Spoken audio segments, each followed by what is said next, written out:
Bridal season চলে আসলো, নিশ্চয়ই ভাবছেন স্পার্কেল কেন নতুন আইটেম দেখাচ্ছে না। নতুন তো অনেক স্টকে প্রোডাক্ট আছে। তো আজকে চলুন আমরা এটা দেখি। এটার হচ্ছে হাসলিটা। হাসলিটা আমরা একেবারে নিউ প্যাটার্নে পেয়ে যাচ্ছি।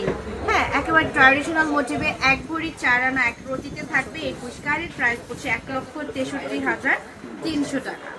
অ্যান্ড সীতাটা, সীতাটা হচ্ছে 21 ক্যারেটের এক ভরি 1 আনা 6 পয়েন্টে মাত্র। ওয়াও, এক ভরি 1 আনা 6 পয়েন্টে এই সীতাটা পেয়ে যাচ্ছি 1,44,500 টাকা। মিনা করা জড়োয়া এই কালেকশনটা, যেটা সিম্পলের মধ্যে পেয়ে যাচ্ছি এক ভরির ওপর 15 আনা 4 রতিতে 21 ক্যারেট, প্রাইস পড়ছে মাত্র 1,32,600 টাকা। সীতাটা পাচ্ছি এক ভরি 1 আনা 5 রতি 9 পয়েন্টে। এত সুন্দর একটা সীতা 21 ক্যারেটের, প্রাইস পড়ছে 1,51,900 টাকা। সুন্দর এই চওড়া হাসলি হারটা আমরা 21 ক্যারেটে পাবো, যেটা কিনা এক ভরি 4 আনা 4 রতিতে থাকছে, প্রাইস পড়ছে মাত্র 1,74,200 টাকা। মাত্র এক ভরি 3 আনা 5 রতি 2 পয়েন্টে পাবেন। সীতাটাও 21 ক্যারেটে থাকবে, আর সীতাটার প্রাইস পড়ছে মাত্র 1,67,500 টাকা।